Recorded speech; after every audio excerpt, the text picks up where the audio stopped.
बिस्मिल्लाहिर्रहमानिर्रहीम दे रहमान और रहीम दो बारी आया मतलब की है तो उसले नहीं कहना की मतलब है अल्लाह रहमान है उसकी रहमत बहुत बड़ी ताक है। नहीं नहीं नहीं नहीं नहीं। आप आइए आपके ज़ौक़ के लिए बता दूं, उस्तादों के पास बैठकर पढ़ने का ये फ़ायदा होता है और बलागत के उसूल ये बताते हैं, रहमान का माना भी रहमत करना और रहीम का माना भी रहमत करना, पर फ़र्क क्या है?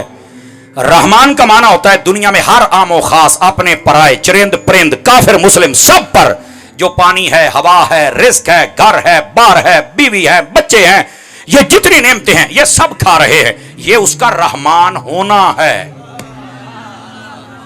ये क्या है? उसका रहमान है, इसमें तखसीस नहीं है, वो सबको अता करता है।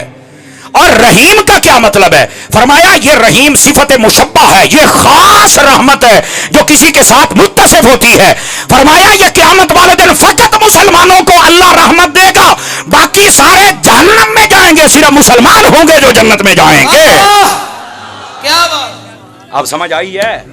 रहमान रहमत है, इसका ताल्लुक दुनिया के साथ है, रहीम रहमत है, उसका ताल्लुक आखिरत के साथ है। ए मिर्जा सारी जाती जे दस जावे तो गल है।